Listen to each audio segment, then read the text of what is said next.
Let's take a look at the Lions schedule. We talked about it yesterday Yeah. at some length. They have 7 outdoor road games this year. They have 7 road games against 2024 playoff teams. They are going to be tested. Whoa. And we talked yesterday, hey, it would be good for them with that new coaching staff, for everybody underneath Dan Campbell.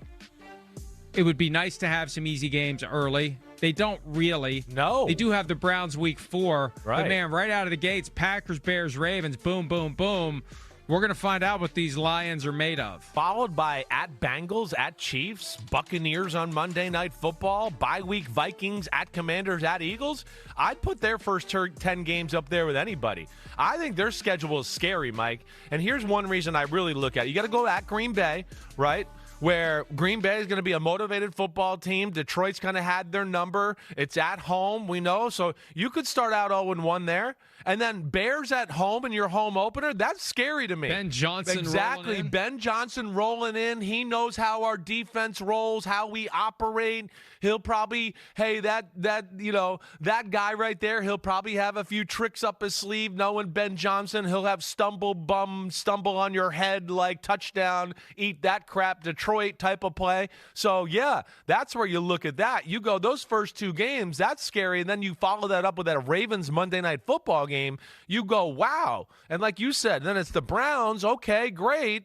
But then it's at the Bengals and at the Chiefs. Like the Lions with 2 new coaches on the offense and defensive side of the ball, and some adjustments there to be made. That's a scary opening start for them. The Buccaneers were the only team that beat the Lions in the regular season at home in 2024, and the Buccaneers gave them a tough game in the divisional round in 2023, so that is not an easy one, and that is a primetime game. 3 primetime games in the first 7 weeks. They do have a reasonable bye, but then the Vikings and the Commanders and the Eagles. Lions and Eagles, Week 11, Sunday Night Football, that's a good one. There's just a lot of times we're going to see the Lions this year. They have played their way into marquee territory. This is going to be the biggest challenge they've had of their resurgence because there's a lot of new. There's a lot of first. When you've been a perpetually downtrodden franchise, all of a sudden you're winning games. You get the problems that go along with winning games. Yes. Like you got to pay your players. You're going to lose assistant coaches. And now you're going to have a big platform from which to fall. In the past, when they stunk, it wasn't as embarrassing because nobody noticed, except for on the Thanksgiving game. Now, if the wheels come off for the Lions this year, man, the only thing to remember, and we haven't mentioned this much, but we need to, the flexing is so prevalent potentially. There's so many bad games that can be yanked away later in the season, whether it's to Sunday night, to Monday night, to Thursday night. Keep that in mind.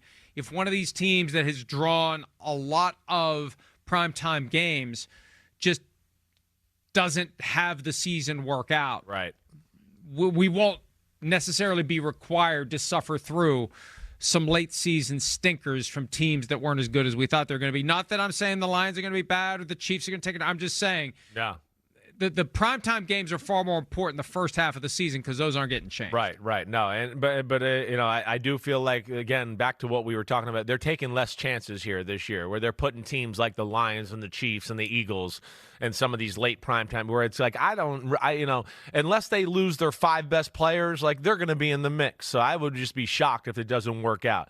Here's another crazy thing with the Lions schedule that jumped out to me that I wrote in my notes last night. 7 out of 9 games on the road are against playoff teams. Your 2 teams that weren't in the playoffs were the Cincinnati Bengals, who were arguably the hottest team in the AFC at the end of the regular season last year, and the Bears, going to Chicago and dealing with Ben Johnson again. But that, at the Packers, at the Ravens, at the Bengals, at the Chiefs, at the Commanders, at the Eagles, at the Rams, at the Vikings, at the Bears, that is... that is an unbelievable road schedule. That could be nine playoff teams they end up playing right there. That's pretty incredible there. But, yeah, this is going to be some test for them, especially at the gates with some of the new moving parts they got.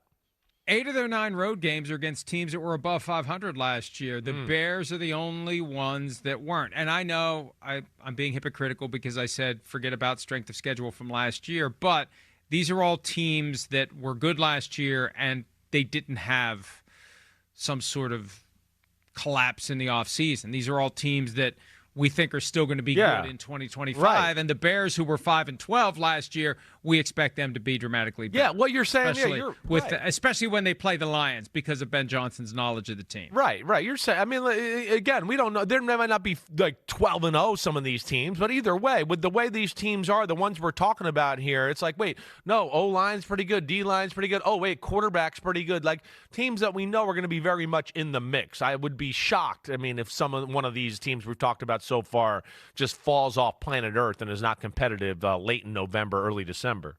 Here's one area, though, where they got lucky, because we were talking yesterday about the fact that they have 7 outdoor games this year. They only had 3 last year. And this was the difference between the Vikings, whose 2 AFC North road games will be played in Ireland and London early in the year. The Lions could have ended up in Cincinnati and Baltimore late in the year. And of those 7 road games, look at it. Eagles week 11. After that, there's only one where the elements will be even potentially a thing, and that's week 18 at the Bears. Not that that's a picnic, but really, if you go to the Bears anytime after November 1, you're going to have to deal with the elements. To go week 11 to week 18 without being outdoors in a bad climate, that's as well as it could have worked out, because they go to Baltimore week 3, they go to Cincinnati week 5, they go to Kansas City week 6. They're getting 3 of those potential and Packers week 1.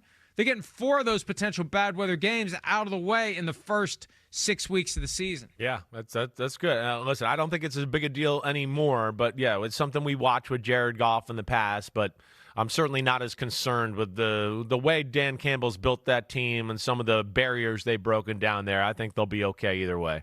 Well, this is going to be the biggest test. I'm not saying they're going to fail, but this is going to be the biggest test they've had, because they're an established power.